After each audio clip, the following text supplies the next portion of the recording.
All right, folks, Trump on the economy. Quote, I wish the media would talk about it. And that's the subject of the riff. So everybody's talking about $4.50 gasoline at the pump, and all the usual suspects from the lefty media, and of course the Democratic Party, and even the business media that ought to know better anyway, they're all talking about recession. Of course, they're against Trump. They're against the Iran war, and they love to crow about high energy prices destroying the Trumpian economy. Only trouble is, not only are we not going into a recession, but the economy is actually booming. It is picking up steam. Now, here's President Trump earlier today on this subject.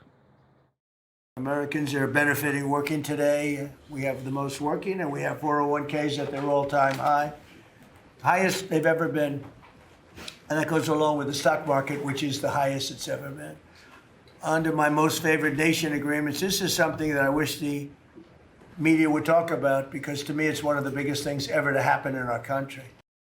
Yeah, but they never do. Now, I do feel everyone's pain regarding gas and diesel prices and fertilizer prices on the farm, but it may be a small price to pay to get rid of the Nazi-like Gestapo in Iran.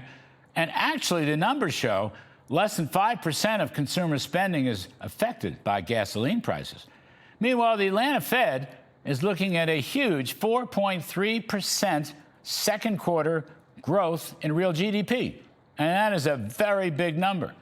Under the hood, by the way, consumer spending, despite gas prices, estimated to rise by 2.9% annually, business capital investment by 9.4% annually, wages, which mean more to working folks' kitchen tables than GDP, well, wages are actually rising above 4% when you include hours worked. Now, output per person, or productivity, is up a whopping 2.9% over the past year, almost 3%, almost unheard of. And unit labor costs, which is the most basic price indicator in the whole economy, wages less productivity, that is up only 1.2% over the past year. The AI footprint now bigger than the dot-com boom, according to John Carney, who's actually sitting right next to me. And yes, top-line prices are up by around 4%. But actually, core prices, excluding food and energy, core goods prices, only 1.1%. So the tarifflation craze never really panned out, did it? Actually, if it weren't for a one-off bad import number, last quarter's GDP would have been up 3.2%. But that's going to reverse this quarter. Imports going to be way down, and that's going to drive the economy even faster. Now, here's Treasury man Scott Bessent earlier today. Sir, on the economy, two words: resilience and prosperity. The continued resilience of the economy speaks for itself, even during the Iran conflict. I will be interviewing Treasury Secretary Bessent out at the Reagan Library on Friday. Please dial us up. Meanwhile, the stock market booming across the board. The Dow's holding above 50,000, and all the other stock indexes making record highs, which is a sign of confidence in the future economy.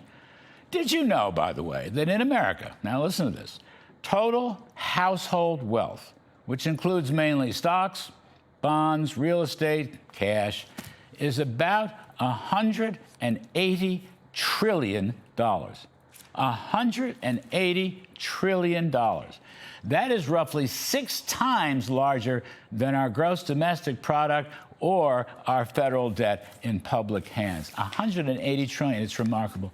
No country is even remotely close to that number. And on a per-person basis, our GDP is over 90,000. Wait for it.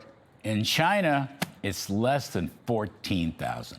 And the Chinese stock market hasn't moved in years. And the United States is producing more oil and gas than anyone could ever imagine. We are the biggest supplier in the world today. This is the Trumpian economy. If only somebody would write about it. Well, I'm writing about it. Just think of it. And that's the riff. All right.